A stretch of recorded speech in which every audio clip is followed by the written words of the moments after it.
Uy, welcome back. Another day, another test. Okay, yung usual na ginagawa, check natin kung makinis ang ating roller. Makinis. Hihi. Then, proceed na tayo. Ito, pinadala na yung ano. Uulitin ko lang, okay yan. Uulitin ko lang. Kasi nga, yung unang test natin, sabi ko, hindi ko pwedeng gawing valid na test yun. Kasi nga, hindi siya selyado. So, ito, dumating na. Pinadala ni Boss R yung ating ano, G-Racing, Motocine. Na, selyado na to. Sarap na. Tigas ah. Okay na, bro. Ganun ganun. Nabala dyan. Yeah! O, diba? Teka lang, hindi ko nakakalog. Tandaan nyo po, pag apoil lang is may mga gandang ano, additives. Minsan, kailangan malugin. Minsan, pag sinalin kasi natin, di ba? Nahalo na siya kasi nakataob na. Eto, medyo, kalugin natin. Speed tuner, kinalog natin eh. Tsaka yung ano eh. Tsaka yung RS8 eh.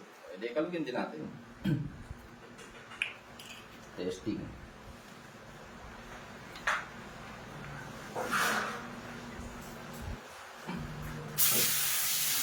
Nagmamadali ito ah.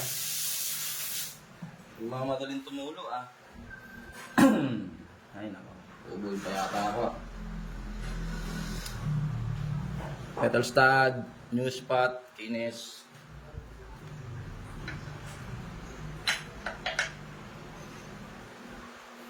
Nakita ko yung video, tagal ng break-in.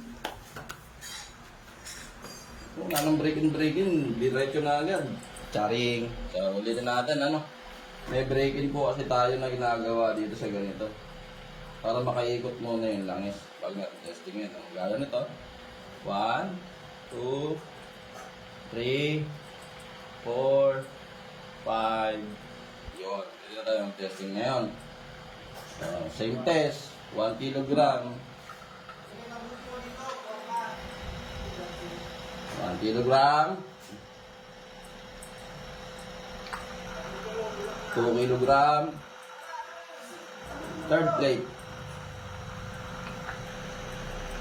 Diba? Tatlo. 4. 5.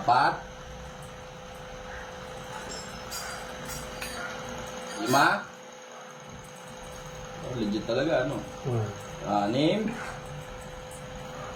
Ay, mga po, sa akin na yan, ha? O, last time, 7, di ba? 7.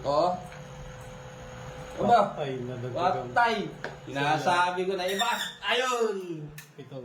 7 talaga, pero mas matagal inabot, no? Ayan, o. Same. Same result. Legit. Legit talaga. Same result. Tingnan natin yung ano. Number 1 pa rin. Oo. Sa listahan. Nasa number 1 spot pa rin siya. Si G-Racing. Boss R. Yan. Yan yung ano. Padala kasi kayo ng langis. Hindi yung ano, puro kayo reklamo eh. Tignan mo si Boss R, nagpadala ka ng langis. Kasi hindi siya kontento dun sa may ano. The goods. Oh. Sold. Wala. Liit lang ano. Bagyang-bagya lang yung gas-gas. Pero mas matagal inabot niya ngayon kumpara doon sa nakaraan. Kahit compare niyo yung ano, yung video. Kasi yung nakaraan, ano eh, pag sampa ko ng 7, medyo ngek-ngek na eh. Ito, goods. Oh, ayan. Boss, yan goods na goods. Oh. Ayun, damit mo yung damit. Oh, yan oh. Naku, pinremote ko na. Paano mo ko na boss. Thank you dito sa t-shirt. Eh, legit naman na wala tayong cut. Hindi tayo nagka-cut ng video. So, eto, pinadala ni boss. Tapos, dalawa yan eh, pinadala niya. Wali-waling ko daw itong isa. Lagay ko sa motor ko para masubukan ko. Testing naman natin road test to. No? Papagamit ko na lang doon sa tropa nag-aangkas para sure. Yun, legit yun. Yun. Okay, nag-promote na mga kaibigan. Hindi. Bahala na kayo na mag-decide. Hindi pa rin ako nagpo-promote mga boss. Bahala na kayo na mag-decide kung anong bibili nyo. Na-test naman natin eh.